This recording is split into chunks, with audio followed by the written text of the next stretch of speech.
ناظرین، میں ہوں نوید الہی. آپ دیکھ رہے ہیں ڈسکلوجر یوٹیوب چینل. ناظرین، حال ہی میں وزیر اعظم پاکستان نے بلوچستان کے ناراض عناصر سے گفتگو اور مصالحت کا عندیہ دیا ہے، جو کہ ایک بہت ہی خوش آئند بات ہے، کیونکہ بلوچستان پہ توجہ دینے کی از حد ضرورت ہے. اتنی ضرورت ہے جتنی کہ ایک پرانی اور پیچیدہ بیماری کے علاج کے لیے ہوتی ہے.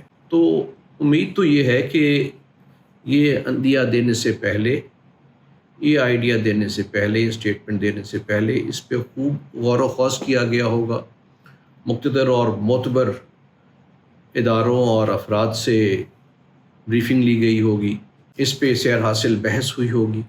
اور سب سے اہم بات یہ ہے کہ اس سے پہلے کی پالیسیز جو بلوچستان کے لیے تھیں، جیسے کہ پیپلز پارٹی دور میں 2008 سے 2013 تک کی پالیسیز، جس میں آغاز حقوق بلوچستان بھی تھی، 2013 سے آنورڈز بھی پاکستان مسلم لیگ نون کی، وہ پالیسی سازی کیسے ہوئی تھی، کن مسائل کو حل کرنے کی کوشش کی گئی، کتنی کامیابی ہوئی، کتنی ناکامی ہوئی، اور ناکامی کی وجوہات کیا تھیں. تو یہ تمام چیزوں پہ غور کر کے پھر اسٹیٹمنٹ دینا ضروری تھا، مگر بظاہر لگتا نہیں کہ یہ مشق، یہ ایکسرسائز کی گئی ہے. یہ تمام ایفرٹس، یہ مشق ہوتی بھی نظر آنی چاہیے. یعنی آپ یہ کریں کہ آپ اس پہ اوپن ڈیبیٹ کرائیں، اس ایشو پر سیمینار کیے جائیں، دانشوروں کی میٹنگز کی جائیں، یونیورسٹیز اور ریسرچ سینٹرز اس پہ مقالے لکھیں، پولیٹیکل پارٹیز کے بھی ویوز دیے جائیں. اور جب یہ تمام 2-3 ماہ کا ایک مشق کی جائے، اور جب یہ مواد جمع ہو جائے، جب یہ ڈیٹا جمع ہو جائے، تو اس کی بیسس پہ ہی پالیسی سازی کی جائے اور فیصلے کیے جائیں. یہ بہت اہم کام ہے، اس کو ریسٹرکٹڈ یا خفیہ رکھ کے کامیابی حاصل نہیں کی جا سکتی. میرا یہ تجربہ ہے کہ تمام بلوچ ہر طرح کے عناصر جو ہیں وہ گفتگو کے لیے تیار ہیں. صرف اتنا ہونا چاہیے کہ یہ گفتگو کھلے دل سے، خلوص دل سے اور برابری کی سطح پہ کی جائے. یہ تو ایک بات ہو گئی. دوسری بات جو بہت ہی اہم بات ہے، جو اس کا بیسس ہوگی اس تمام گفتگو اور مصالحت کی، وہی ہے کہ ہمیں یہ سمجھنا چاہیے کہ perceptions are stronger than realities. یعنی انہیں کوئی اگر احساس ہے کہ جیسے ان سے سلوک ٹھیک نہیں کیا جا رہا، اس کی وجوہات جو بھی ہوں، این ممکن ہے کہ وجوہات ٹھیک بھی ہوں کچھ، اور کچھ پرسیپشنز بھی ہوں. یہ این ممکن ہے کہ سردار بھی قصوروار ہوں، وائلنس کرنے والے بھی ذمہ دار ہوں، لیکن پرسیپشنز یہ ہوں کہ اس کی وجوہات جو ہیں وہ بڑی اسٹرانگ ہیں، چاہے وہ آن گراؤنڈ اتنی نہ ہو، لیکن ہم نے اس کو چیلنج نہیں کرنا، ہم نے اس پرسیپشن کو ایڈریس کرنا. ان کو یہ احساس نہ ہو کہ یہ کوئی سیکنڈ کلاس پروونس ہے، اس کو کسی مفتوحہ علاقے کی طرح عسکری طریقے سے چلایا جا رہا ہے، یا یہاں پہ امپورٹڈ افسران گورے صاحب کے طور پہ اس کو چلا رہے ہیں. اس کو ایڈریس کرنا ضروری ہے. ضروری ہے کہ وفاقی ادارے اپنے رویوں میں مثبت چینج لے کے آئیں، عوام دوستی کا مظاہرہ کریں، اور پرسیپشن جو ہیں ان کو آپ ایکٹس آف کائنڈنس سے ہی ایڈریس کر سکتے ہیں، حل کر سکتے ہیں. اور لانگر ٹرم میں آپ وہاں پہ منصفانہ، آزادانہ اور شفاف انتخابات کرائیں، تاکہ تمام فیڈریٹنگ یونٹس کو اونرشپ کا احساس ہو، اور اس طرح پھر شکایات کے مواقع بتدریج کم ہوتے جائیں گے.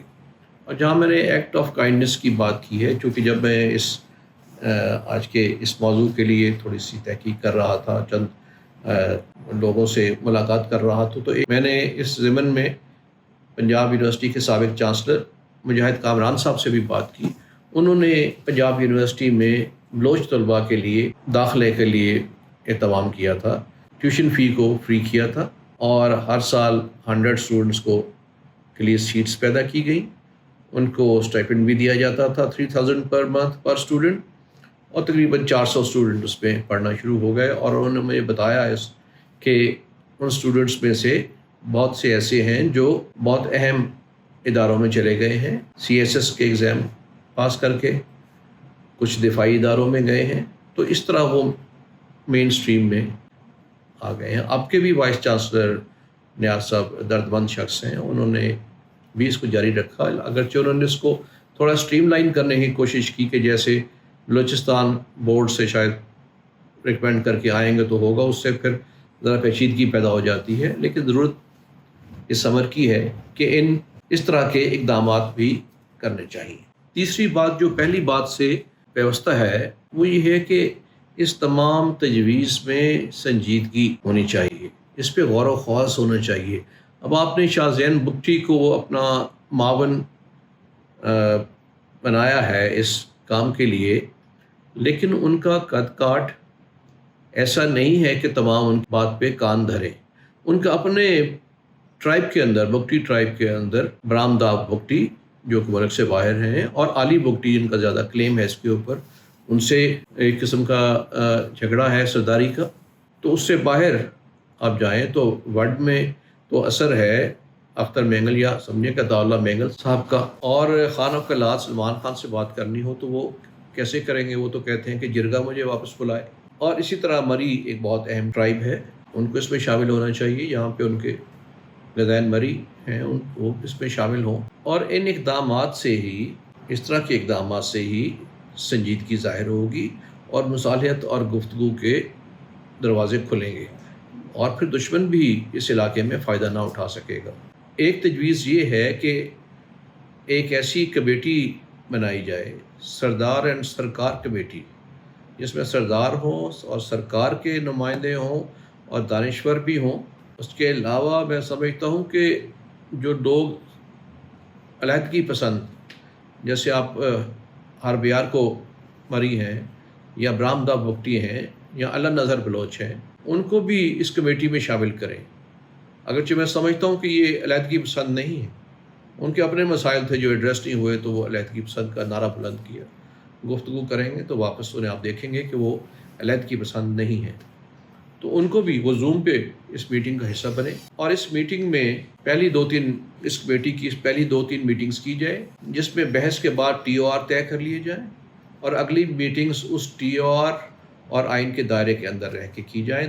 3 ماہ اس کمیٹی کی میٹنگز ہو اور وہ اپنی سفارشات پیش کریں, جس کی روشنی میں حکومت پالیسی بنانے اور لاگو کرنے کی ذمہ دار ہو اور پابند ہو. بس یہی آج کی مختصر سی درد مندانہ اپیل ہے اور تجویز ہے, تاکہ ہمارے بڑے ہی اہم اور پیارے صوبے بلوچستان میں امن و امان قائم ہو. شکریہ.